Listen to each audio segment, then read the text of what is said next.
Hello, I'm Joanne Diaz. And I'm Abram Benningen. And this is Poetry for All. In this podcast, we read a poem, discuss it, learn from it, and then read it one more time. You might recall that last year we read Robert Hayden's poem, Those Winter Sundays.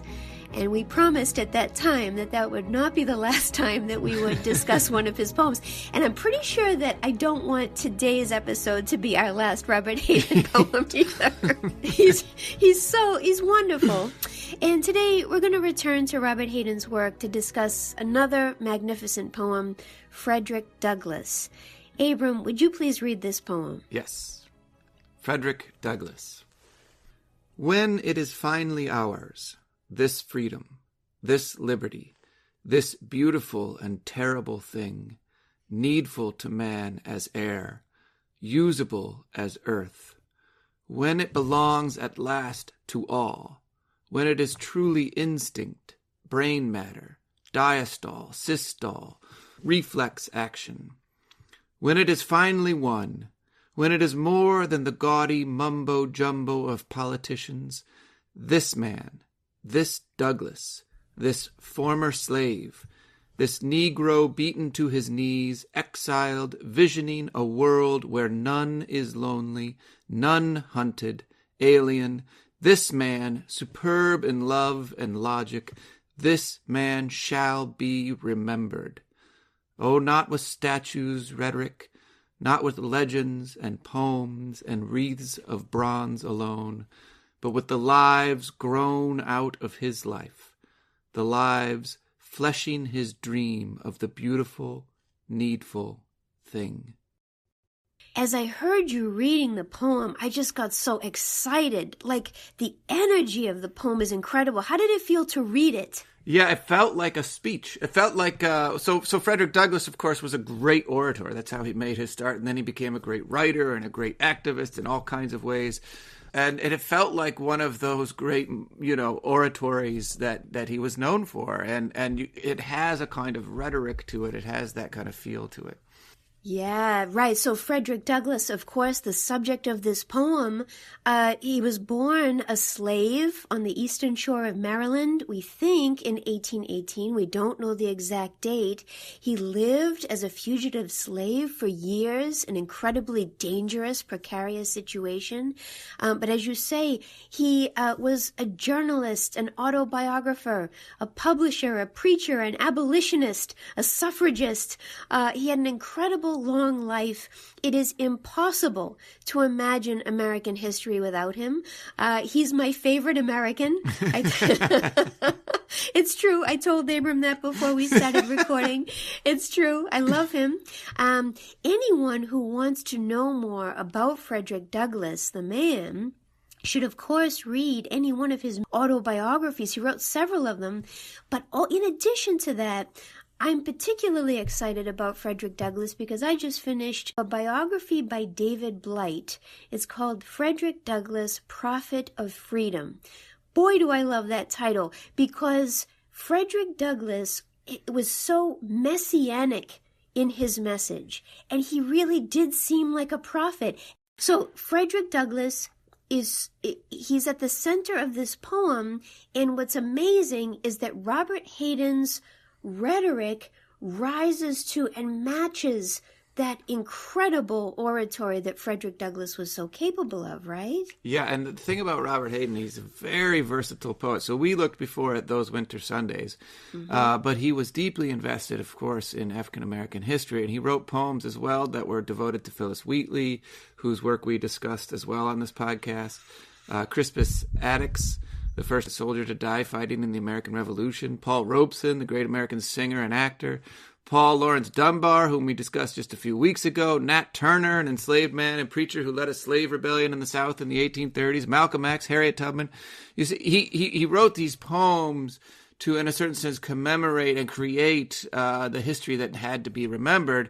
But what makes Hayden so extraordinary is that he can write the poems to the subject. And so when he's writing on Frederick Douglass, he, in a certain sense, tries to match the way Douglass spoke in the sonnet that we have before us here. And so what's so interesting is that he uses a certain kind of sonnet form. We've talked many times about sonnets. It comes out of Italy. It's transformed by Shakespeare in the English tradition. And it's in many ways a very old white form, basically. Yeah. And here he's taking that form and he's turning it to his own purposes, and creating something new with it. And that's pretty remarkable as well. Maybe we could walk through the poem to see how he bends it, as you say, for the content that he wants to convey. If you're looking for those traditional schematic identifiers of the sonnet, if you're looking for a very strict ba-bum, ba-bum, ba-bum, ba-bum, ba-bum, you might not find that at first. If you're looking for a very strict rhyme scheme, you may not see it at first. But what's most important is sort of the sonnet thought or the sonnet logic of this poem, right? Mm-hmm. So maybe we can just look at the first sestet. So when we say sestet, that's just the first 6 lines of this sonnet, right? Mm-hmm. When it is finally ours, this freedom, this liberty, this beautiful and terrible thing, needful to man as air, usable as earth, when it belongs at last to all, when it is truly instinct, brain matter, diastole, systole, reflex action, when it is finally one, when it is more than the gaudy mumbo-jumbo of politicians. Wow, there's so much there. How do you even begin to describe what's happening? It's so rich. Yeah, and he shows that there's a kind of turn coming, because that right after politicians, you get this colon that says, now I'm going to answer this when. But one of the things you notice there is there's 5 whens in the first sestet. There's a suspense that's created. There's a waiting. There's a hope. There's a looking forward, which of course in many ways is what this poem is about. It's interesting what you say about waiting and how the first 6 lines create that suspense. So this poem was first published in 1947. Quite often, standard histories, American histories, will point to that period immediately after World War II as a time of hope and promise and prosperity.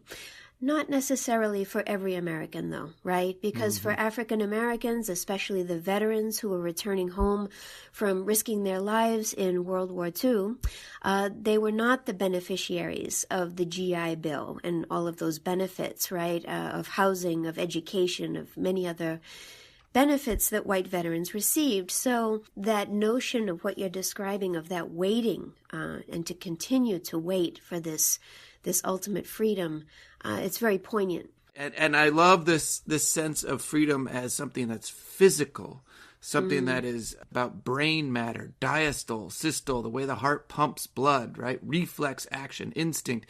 It is built into the very living beings that he's talking about.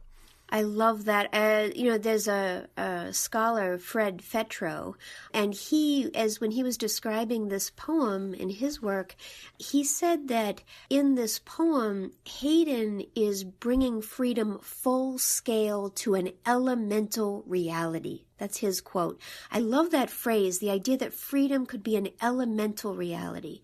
And, in Douglass's own writing, and of course Hayden read deeply and broadly and knew all of Douglass's work, there's a quote from Frederick Douglass that really interests me as it relates to Hayden's poem. So Douglass, when writing about liberty, was thinking about how he was able to see freedom everywhere in the world except for Black people. And this is a quote from his Life and Times of Frederick Douglass. He wrote, quote, "Liberty, as the inestimable birthright of every man, converted every object into an asserter of this right. I heard it, freedom, I heard it in every sound. I saw it in every object.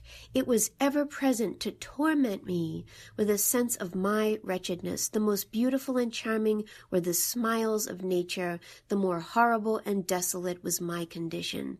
So Frederick Douglass is basically saying, I can see freedom in every part of the natural landscape except for myself. Mm-hmm.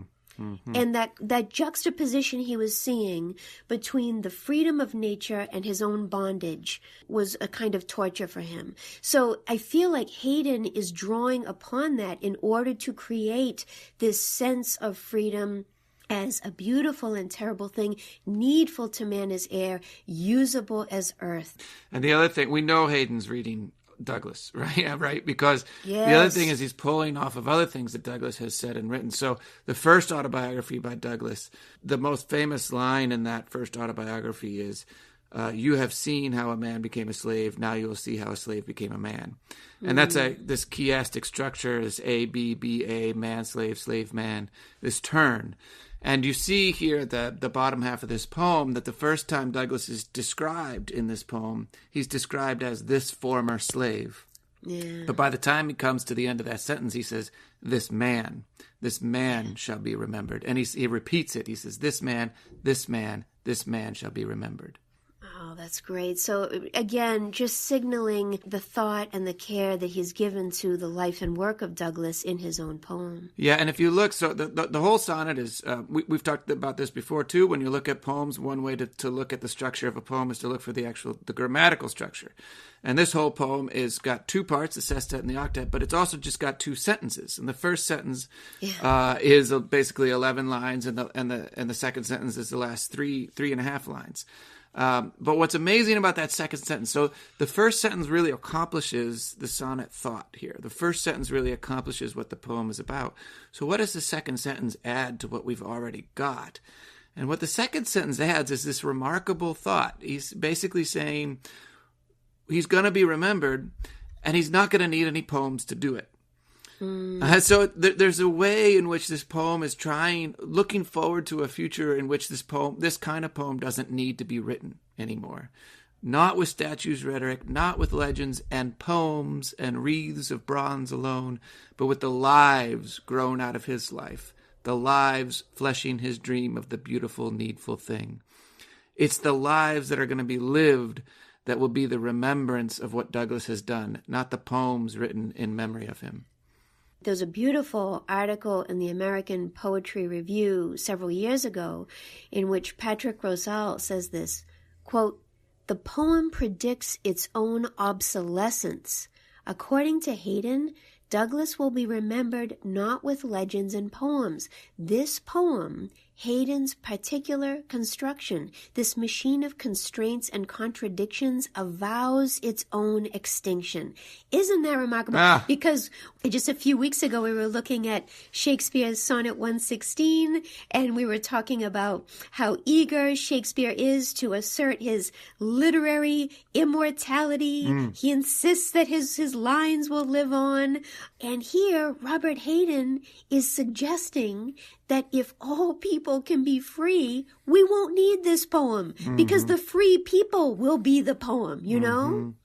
It's just wonderful. That's beautiful. And one thing we haven't talked about yet is how when a poet uses the future tense, when a poet is speaking to a future that does not yet exist, right? There's a way in which that creates a tone of prophecy. Yeah, I mean, this is a kind of prophecy, and it's building on that prophetic work of Douglass, looking forward to a future that has not yet come, and in a certain sense, calling people to action in response to this poem. So it's in a certain sense, of course, basically saying, remember Frederick Douglass. He's also, in a certain sense, calling the readers and the listeners of this poem to create that future, to make that future come. And as I hear you talking and as I hear you read the lines, again, even if this isn't that strict iambic pentameter, there's a couple of really powerful things happening throughout the poem. One is a really percussive line that really puts the beat at the front. So instead of da-dun, da-dun, da-dun, da-dun, da-dun, quite often in Hayden's poem, I hear dun, dun, dun, dun, dun, dun. That's trochees. That's not iambic, that's trochaic. This man, this Douglass, this former slave, this Negro beaten to his knees, exiled, visioning a world. You can hear how assertive that is, right? But you can also hear that pattern of repetition, that word this, such a simple word, but when you keep repeating it, that's called anaphora. When there's a word or a phrase at the beginning of multiple phrases, it becomes very incantatory or chant-like, it's like a spell. It's just so incredible, and it has my full attention the whole way through, Absolutely. And in some ways that emphasis on stress and where the stress lies and counting the stress more than anything else, more than worrying about rhyme scheme or anything else. He said, Robert Hayden himself said that when I was working on my sonnets, this is a quote from Hayden, when I was working on my sonnets, I was also studying Hopkins. And under his influence, I decided to experiment with stressed verse. So what he's really trying to figure out in these lines, line by line, is where do the stresses fall? How do you count the stresses? How do you make the stresses work for you? And that's one of the sort of legacies of Hopkins poetry. And we've talked about Hopkins before on this podcast too. But you could see the way that these poets are. I mean, one of the great points of our podcast is always that these poets are in conversation with each other. Yes. And Hayden is, in a certain sense, taking a conversation with Hopkins and turning it to a remembrance of Douglass. So, Joanne, with all that said, with the poetic conversations that are going on in this poem, with all that it is doing to remember Douglass and to predict its own sort of sense of moving past the poem itself to a point of freedom, maybe the best thing to do is just read the poem again. Absolutely. Frederick Douglass. When it is finally ours, this freedom, this liberty, this beautiful and terrible thing, needful to man as air, usable as earth, when it belongs at last to all, when it is truly instinct, brain matter, diastole, systole, reflex action, when it is finally one, when it is more than the gaudy mumbo-jumbo of politicians. This man, this Douglass, this former slave, this Negro beaten to his knees, exiled, visioning a world where none is lonely, none hunted, alien, this man, superb in love and logic, this man shall be remembered. Oh, not with statues' rhetoric, not with legends and poems and wreaths of bronze alone, but with the lives grown out of his life, the lives fleshing his dream of the beautiful, needful thing. For more information on Robert Hayden and Frederick Douglass, please visit our website at poetryforall.fireside.fm. And you can subscribe to Poetry for All wherever you get your podcasts. And please be sure to follow us on Facebook, Instagram, and Twitter. Thank you for listening.